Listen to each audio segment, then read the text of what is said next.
Dhalootaa hamma dhaloota hundumaatti maqaan kee galataan akka yaadatamu nan godha. Kanaafis namoonni lafarraa yeroo hundumaa bara baraan si jajatu. Faaruu Daawit 45 lakkoofsa 17. Ayyaana qabeetti siin jedhu Maariyaam durbe qulqulleetti Waaqayyo Abbaa biraa ulfina argatte sadaan qulqulluu keessaa ilmaan bultoo taate dhaloonni hunduu ayyaana qabeetti siin jedhu Maariyaam durbe qulqulleetti Waaqayyo Abbaa biraa ulfina argatte sadaan qulqulluu keessaa ilmaan bultoo taate.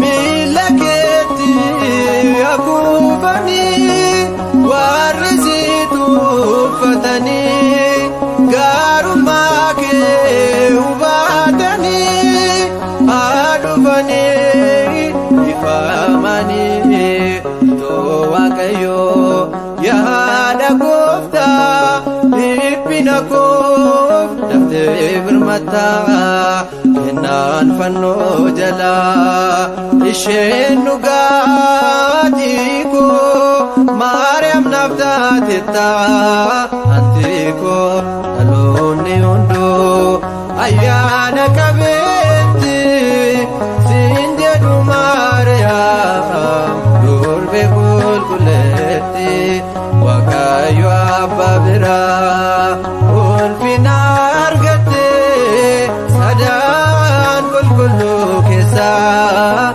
ilmaaf bultoo taate.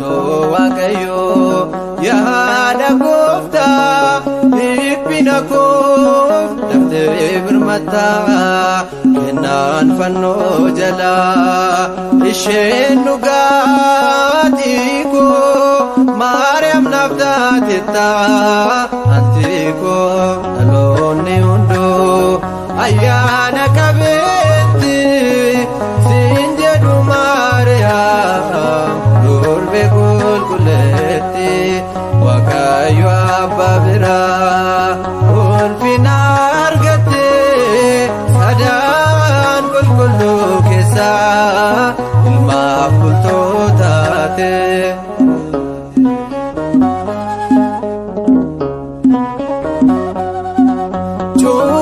Cubbamootaaf abdii isaanii qulqullootaaf gonfoo isaanii nuuf deemseettaa fayyisaa Masiih mootiif gooftaa Yesuusin too Waaqayyo yaada gooftaa dhiphina koof daftee birmataa kennaan fannoo jalaa isheen dhugaatii koo Maariyaam naaf taatettaa anti koo dhaloonni hunduu ayyaana qabeetti siin jedhu Maariyaam durbe qulqulleetti Waaqayyo Abbaa biraa ulfina argatte sadaan qulqulluu keessaa ilmaaf bultoo taate dhaloonni hunduu ayyaana qabeetti siin jedhu Maariyaam durbe qulqulleetti Waaqayyo Abbaa biraa ulfina argatte sada